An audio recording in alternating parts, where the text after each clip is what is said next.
আমাদের কিচ্ছু নেই বাবাজি, আল্লাহু আকবারের ধ্বনি দেন। আর মোহাম্মদ বিন কাসেমের মতো রাজা দাহিরের সাথে লড়াই চলছে। মোহাম্মদ বিন কাসেমের ইতিহাস বলছি শোনেন কয়েক মিনিটের ভিতরে। রাজা দাহিরের সাথে লড়াই, লম্বা ঘটনা, শুধু তাকবীরটা বোঝানোর জন্য বলছি। রাজা দাহিরের সৈন্য সামন্ত হাজার হাজার, আর মোহাম্মদ বিন কাসেম ভারতের বুকে ঢুকেছে নদী পার হয়ে কয়েকশো সৈন্য নিয়ে মাত্র। কিন্তু ওর সৈন্য কম হলে কি হবে, ওর কিচ্ছু নেই। নদী পার হবে, পার হয়ে ভারতে ঢুকবে, সিন্ধু নদী পার হবে। রাজা দাহির বলে দিয়েছে সব লঞ্চগুলো বন্ধ করে দাও, জাহাজগুলো বন্ধ করে দাও, নৌকাগুলো বন্ধ করে দাও, যাতে মুসলমানের সন্তান ভারতে না আসতে পারে। করবে কি? গাছের ডালগুলো ভেঙে ভেলা তৈরি করেছে, ধনুকগুলো এক জায়গায় বেঁধে ভেলা তৈরি করেছে। তৈরি করে মোহাম্মদ বিন কাসেম সারা রাত মাঝি হয়ে এক একজনকে নদী পার করেছে। জোরে বলেন সুবহানাল্লাহ। ফজরের সময় ওদিকে গিয়ে এমন করে ফজরের নামাজ পড়ে দেখছে রাজা দাহিরের সৈন্য সামন্ত হাজার হাজার। কি করবে? সবাই বলল আমির ও মোহাম্মদ বিন কাসেম। মাত্র বয়স কত শুনবেন মোহাম্মদ বিন কাসেমের? 17 বৎসর। কত? 17 বৎসরের টাটকা যুবক। আমির হাজ্জাজ বিন ইউসুফের জামাই, তিনি মোহাম্মদ বিন কাসেমকে পাঠিয়ে দিয়েছেন যুদ্ধে রওনা করে দিয়েছে ভারত দখল করার জন্য, ভারতের বুকে ইসলামকে প্রচার করার জন্য।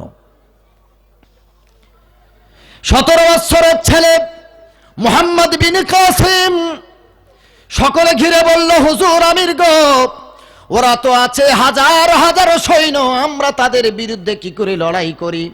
মোহাম্মদ বিন কাসেম বলল আমরা তীরের আঘাতে, ধনুকের আঘাতে, তীরের আঘাতে লড়াই করতে পারবো না, বন্দুক দিয়ে পারবো না, খুর দিয়ে পারবো না, ভোজালি দিয়ে পারবো না। আমরা যদি আমরা বিজয় লাভ করতে চাই তো আল্লাহর মদদে পারবো। সব মুসলমানেরা আমিরের কাছে ঘিরে দাঁড়িয়ে আছে। 17 বৎসরের যুবক মোহাম্মদ বিন কাসেম বলল শোনো, এসো সব এক জায়গায় এসো, আর নারা দাও, আল্লাহু আকবারের ধ্বনি দাও। আল্লাহু আকবারের ধ্বনি বিনে আমাদের কোনো অস্ত্র হাতে নাই। সকলে এক জায়গায় এসে গেল। রে ভাই, যে বই থেকে ঘটনাটা বলছি, বইয়ের নাম ভারত সংগ্রামে মুসলিমদের অবদান। এই বইয়ে আছে এই ঘটনা। আমার ভাইরা, যদি বই কিনতে না পান তাহলে ইউটিউবে মোহাম্মদ বিন কাসেম আর রাজা দাহির লিখবেন, চলে আসবে গল্প।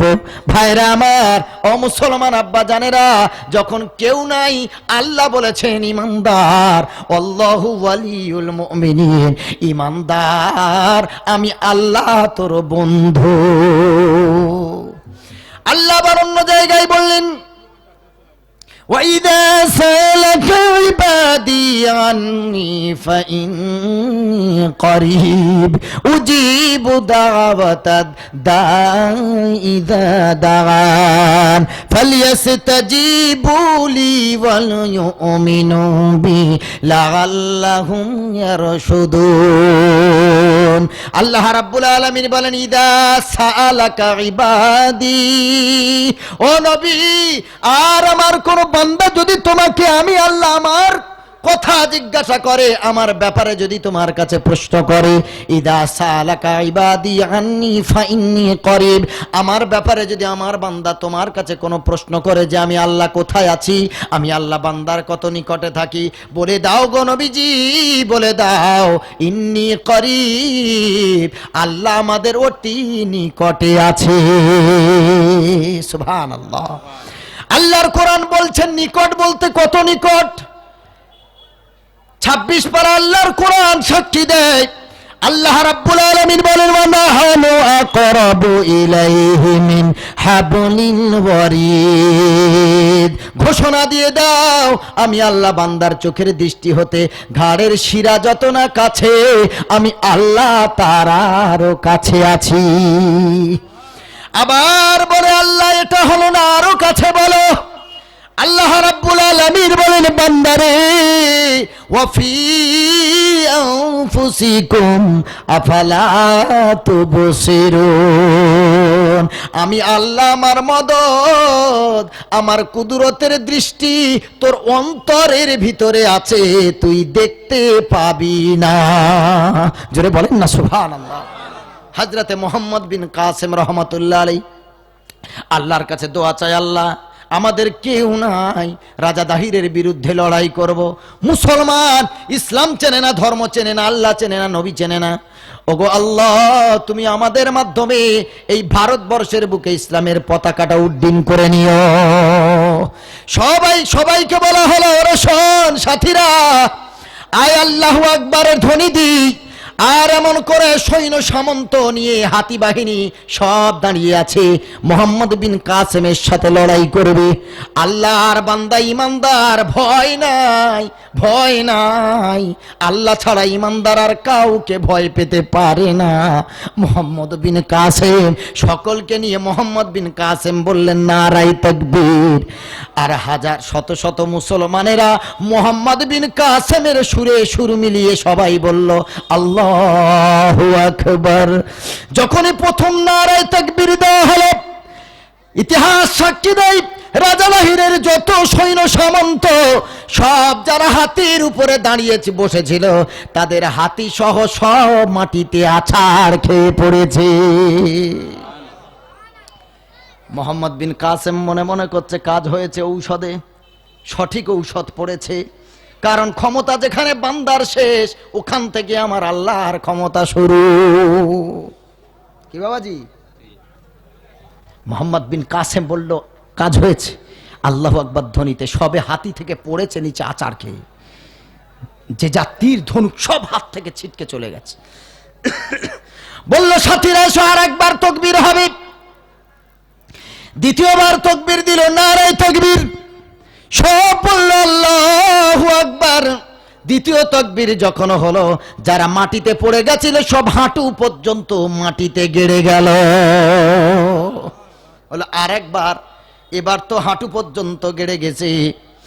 আর রাজা দাহির এবার পালাবে, রাস্তা খুঁজছে। রাজা দাহির পালানোর জন্য হাতির মুখ ঘুরিয়ে নিয়েছে।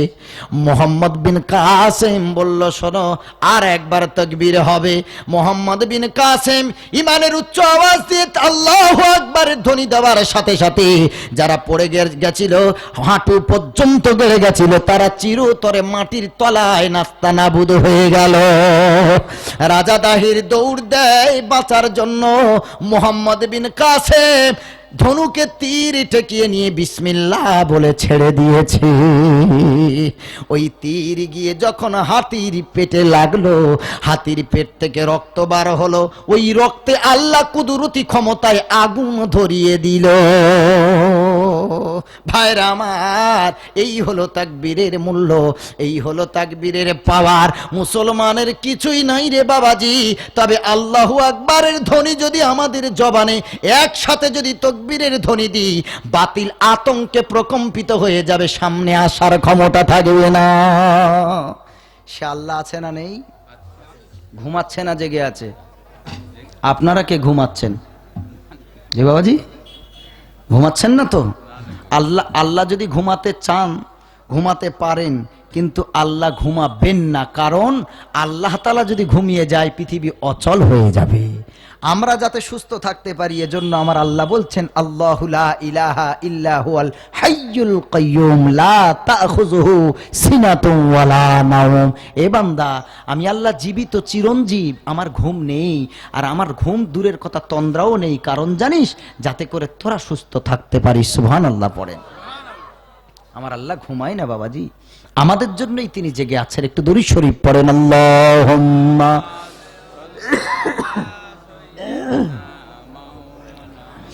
ওয়া আলা আলি সাইয়্যিদিনা